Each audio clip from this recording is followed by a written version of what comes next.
बिस्मिल्लाहिर्रहमानिर्रहीम। अस्सलामु अलैकुम। तालीम ते पाणी हारण। जी दोस्तो, तालीम ते पाणी हारण असां त मुहावरा ॿुधा आहिनि कि कीअं कराए ते पाणी हारण या वरी उर्दू ज़ुबान में मेहनत पर पाणी फेरना, लेकिन असां तालीम ते पाणी हारण कॾहिं न ॿुधो आहे। दोस्तो, हक़ीक़त इहा आहे त कराचीअ जे फ्रेंड्स ऑफ एजुकेशन फाउंडेशन नाले हिकु NGO कराचीअ जे 3 सरकारी स्कूलनि में वाटर फिल्ट्रेशन प्लांट, जिन खे असां आम तौरु RO प्लांट चवंदा आहियूं, लॻाराया, जिन जे करे शागिर्दनि जी अटेंडेंस जो अंगु वधी वियो।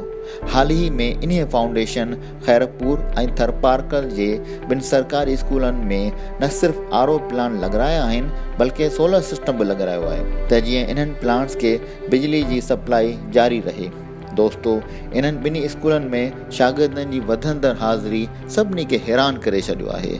पीअंदड़ पाणीअ जी शदीद खोट इन्हनि इलाइक़नि जे माण्हुनि जी ज़िंदगी अजीणन बणाए छॾी आहे। ही उहे इलाइक़ा आहिनि जिते औरतूं पंहिंजनि मथनि ते मटका रखी कई मेल परे पाणी भरण वेंदियूं आहिनि। हिन नई तब्दीलीअ ॼण उन्हनि माण्हुनि जी ज़िंदगी बदिलाए छॾी आहे। स्कूल हाणे अवामी दिलचस्पी जा मर्कज़ बणिजी विया आहिनि। छोकिरा तोड़े छोकिरियूं हाणे स्कूल खे पंहिंजो ॿियो घर सम्झनि पियूं। तव्हां ख़ुदि सोचो त अगरि हिकु ॿार खे जेको शदीद उञायल हुजे ऐं मेरो जरासीम वारो पाणी पीअण ते मजबूर हुजे त हुन जी जिस्मानी सिहत कहिड़ी हूंदी।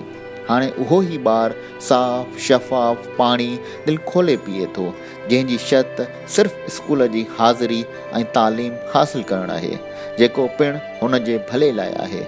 दोस्तो, असांखे घुरिजे त असां बि इन काविश जो सहकार कयूं ऐं इन इनक़लाबी क़दम जी वधि में वधि साराह कयूं त जीअं ॿियूं बि NGOs अॻियां अचनि ऐं इन नेक कम खे मज़ीद फैलाइनि। अल्लाह निगहबान।